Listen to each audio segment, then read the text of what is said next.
Hi అండి, welcome back to our channel. Egg curry ఎక్కువ క్వాంటిటీతో గ్రేవీతో ఇలా ఇంటికి బంధువులు వచ్చినప్పుడు సింపుల్గా చేసి పెట్టినామంటే చాలా టేస్ట్గా ఉంటుందండి. ముందుగా ప్యాన్లోకి కొబ్బరి ముక్కలు వేసుకొని వేయించుకున్న తర్వాత దానిలోకి ధనియాలు, జీలకర్ర, మిరియాలు, యాలకులు, లవంగాలు, బిర్యానీ ఆకు వేసుకొని లో టు మీడియం ఫ్లేమ్ పెట్టేసుకొని గసాలు వేసుకొని స్టవ్ ఆఫ్ చేసుకొని పక్కన తీసి పెట్టుకోవాలండి. ఒక కడాయి పెట్టేసి కడాయిలో 4 టేబుల్ స్పూన్ ఆయిల్ వేసేసుకొని జీలకర్ర, ఆవాలు వేసుకొని ఆవాలు చిటపటలాడగానే ఉల్లిపాయలు వేసుకోవాలండి. మీడియం సైజువి 4 తీసుకొని స్మాల్గా కట్ చేసుకున్నానండి. ఉప్పు వేసుకొని గోల్డెన్ కలర్ బ్రౌన్ రాగానే అల్లం వెల్లుల్లి పేస్ట్ వేసుకొని పచ్చిదనం పోయిన తర్వాత టమాటాలు వేసుకున్న 4 పెద్ద సైజువి.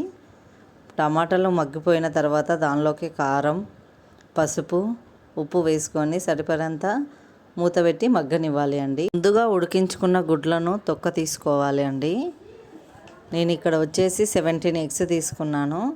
ఇలా ఘాట్లు పెట్టుకోవాలా, మసాలా బాగా పడుతుంది ఎగ్స్కి.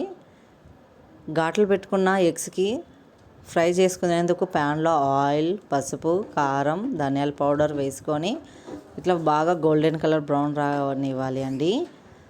ఆ లోపల టమాటాలు అన్నీ మగ్గిపోయినాయండి. ఇలా వచ్చిన తర్వాత ఆయిల్ పైకి తెల్లిన తర్వాత గుడ్లను అందులోకి వేసుకొని అలా కలిపేసుకోవాలి ఒకసారి. కొంచెం కరివేపాకు వేసుకొని ముందుగా మసాలా వేయించుకున్నది మిక్సీ జార్లో వేసుకొని మెత్తగా బ్లెండ్ చేసుకోవాలి.